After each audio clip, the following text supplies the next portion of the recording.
আমি ভক্তদের একটা কথা বলি যে যেখানে এসেছি আমি বলে দিই রানাঘাট।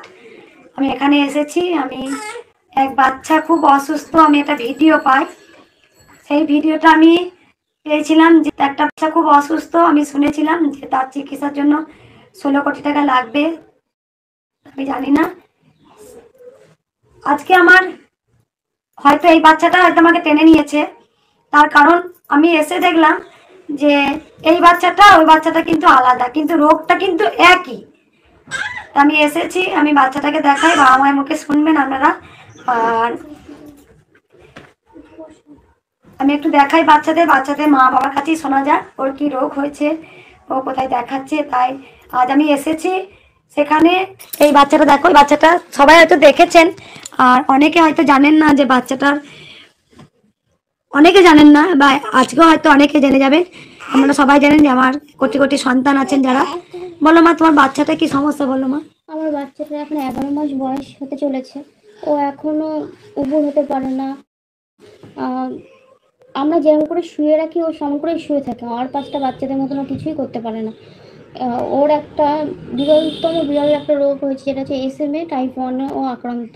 এই কারণে আস্তে আস্তে হাতে পায়ের মুভমেন্ট সব কমে যাচ্ছে। এই আর এর একটাই চিকিৎসা আছে, এর দাম হচ্ছে 16 কোটি টাকা। যে ইঞ্জেকশনটা আছে ওটা ওকে 1.5 বছরের মধ্যে যদি ওকে দেওয়া যায়, তাহলে আর 5টা নর্মাল বাচ্চাদের মতন ও চলাফেরা করতে পারবে। জয় কৃষ্ণকালী মায়ের জয়, জয় সোনা মায়ের জয়। তো ফ্রেন্ডস, ভিডিওটা একটুখানি দেখে তোমরা বুঝতে পারলে যে আজকে মঙ্গলা মা কোথায় এসেছে। তো দেখতেই পারলে, আরও কিছু তোমাদেরকে শোনাবো, পুরোটাই তোমরা বুঝতে পারবে। তারপর মঙ্গলা মা চলে এসেছে। এই যে শিশু বাচ্চা যাকে দেখতে পাচ্ছ, আর তার পাশেই যে দেখতে পাচ্ছ মা ধরে আছে বাচ্চাটিকে, তো তাদের বাড়িতেই চলে এসেছে। আর কেন এসেছে আশা করছি তোমরা বুঝেই গেছো, তবুও বলি যে এই যে শিশু বাচ্চাকে তোমরা দেখতে পাচ্ছ বিরল রোগে আক্রান্ত হয়েছে, আর তার চিকিৎসার জন্য অনেক অনেক টাকা চাই। একটা ইঞ্জেকশনের দাম সেটা হচ্ছে 16 কোটি টাকা, যেটা তার মা এক্ষুনি বলল 16 কোটি টাকা একটা মাত্র ইঞ্জেকশনের দাম। আর কৃষ্ণ মায়ের কাছে তো আমি আমার মেয়েকে আমি সঁপে দিয়েছি। কৃষ্ণকালী মা যেটা করবে উনি ওনার কাছে আমি সঁপেছি, উনি আমার মেয়েকে পথ দেখাবে, আমাদের পথ দেখাবে, এই বলে আমার মেয়েকে আমি সঁপে রেখেছি। আরেকটা কথা বলি, আমি বারবার বলি যে কৃষ্ণকালী মায়ের নাম জপটা করতে।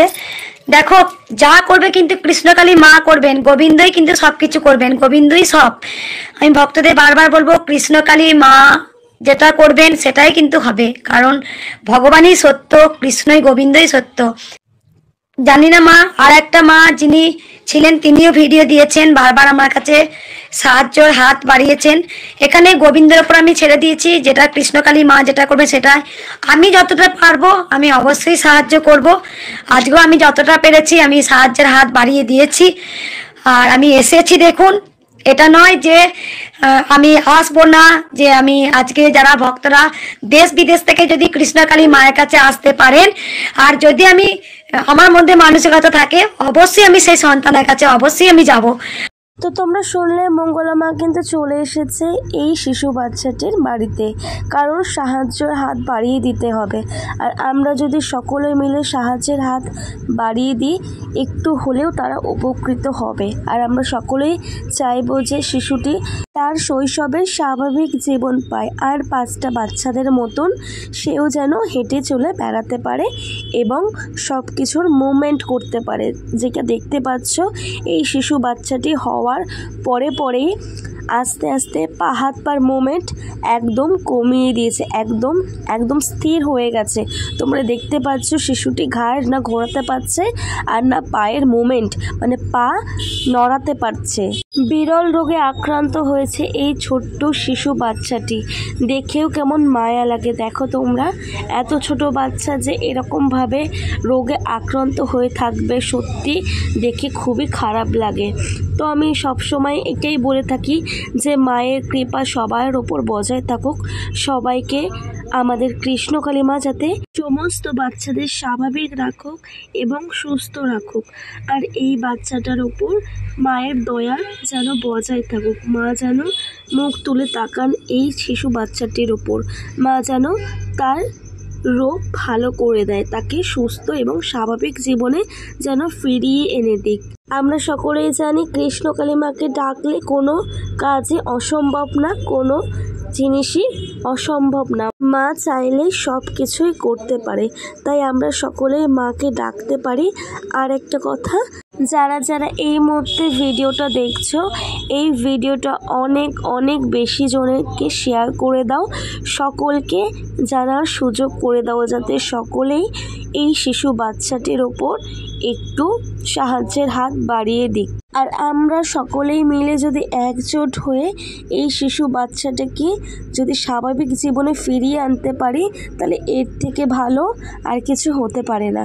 তাই আমি বলবো ভিডিওটা সকলের মধ্যে শেয়ার করে দাও, সবাইকে দেখার সুযোগ করে দাও, যাতে সবাই একটু হলেও যে যেরকম পারে সেরকমভাবেই যেন সাহায্যের হাত বাড়িয়ে দেয়। তো এইটুকুনি অনুরোধ সবাইকে, একটু হলেও যে যেরকম সামর্থ্য, যতটুকুই সম্ভব এই শিশু বাচ্চাটিকে তাকে স্বাভাবিক জীবনে আমরা যাতে ফিরিয়ে আনতে পারি, এটাই আমাদের একমাত্র কাজ। তাই আমি বলবো সকলে যে যেরকম পারবে সেরকমভাবে একটু সাহায্যের হাত বাড়িয়ে দাও।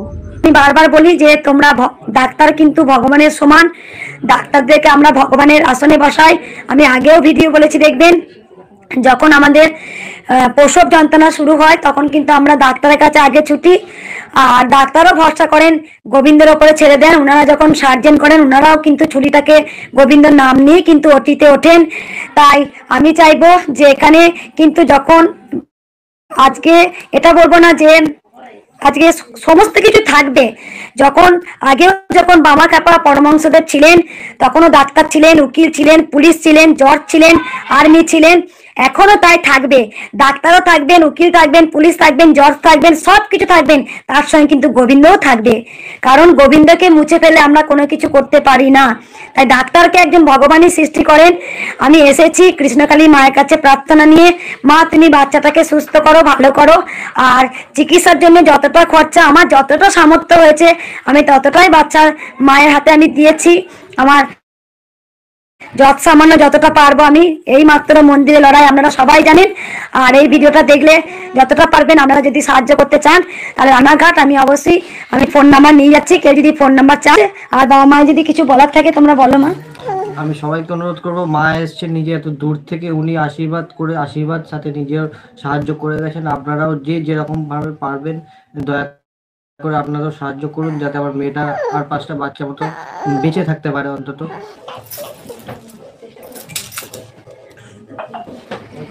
এই যে একটা ছোট্ট দেখো হাসছে, তুমি হাতটা তুলে দাও মা।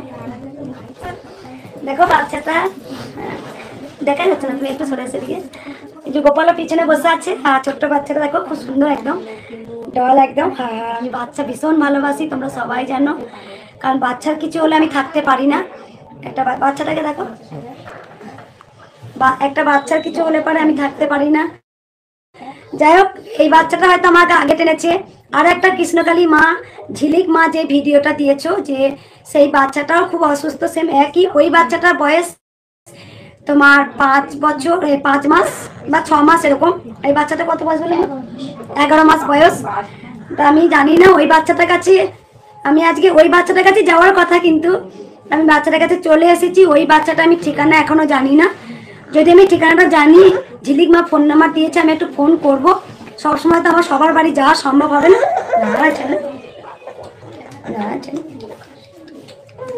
বাবা প্রথমে বলে দিই, বাচ্চাটা যখন হয়েছিল তখন কিন্তু পাগুলো একদম পুরো নর্মাল বাচ্চার মতো পাগুলো নাড়াতো, পাগুলো একদম খেতে পারতো, ব্যায়াম করতো। কিন্তু যত দিন যাচ্ছে পাগুলো কিন্তু আস্তে আস্তে অসাড় হয়ে যাচ্ছে। আর একটা মেডিসিন কিনে সেটার দাম হচ্ছে 6 লাখ টাকা। সেই মেডিসিনটা 6 লাখ টাকা দাম। ওই মেডিসিনটা এখন খাওয়াতে হচ্ছে এখনো। যাই হোক, মায়ের কাছে প্রার্থনা চাইবো, মা তুমি সবাইকে ভালো রাখো, তুমি সবাইকে সুস্থ রাখো, বাচ্চাদের। মা তুমি যেমন ভাবে পৃথিবীতে পাঠিয়েছো, তুমি সুন্দর একটা ফুলের নিষ্পাপ কৃষ্ণকালী মাকে বলি, তুমি এটা করতে পারো না মা, তুমি করতে পারো না। তাই তাকে ফুলের মতো যেমন তুমি এনেছো, তাকে ফুলের মতো সুন্দরভাবে রাখো মা, কারণ একটা বাচ্চা ভগবানের সমান। তুমি সবাইকে ভালো রাখো, তুমি সবাইকে সুস্থ রাখো, কারণ একটা মা কাঁদলে গোটা পৃথিবী কাঁদবে। কারণ যে মা হতে পারেনি সেটা আলাদা ব্যাপার, কিন্তু যিনি মা হয়েও আজকে মা ডাক শুনতে পারে না, তার ভেতরে যে কত দুঃখ সেটা আমি বুঝি। আমি বাচ্চাদের ভীষণ ভালোবাসি, আমি সাহায্যের হাত বাড়িয়ে দিয়েছি, আরও যতটা পারবো অবশ্যই বাড়িয়ে দেবো আমি। আর ওই বাচ্চাটা আছে, ওই বাচ্চাটাকে আমি সাহায্য করব, কারণ সব কিন্তু গোবিন্দ যেটা করবেন সেটাই হবে। কৃষ্ণকালী মা খুব জাগ্রত, যদি আমরা ডাকার মতো ডাকতে পারি তাহলে কৃষ্ণকালী মা সাড়া দেবেন। সবাই ভালো থাকবেন, সুস্থ থাকবেন। জয় কৃষ্ণকালী মায়ের জয়। জয় তারা, মাম তারা।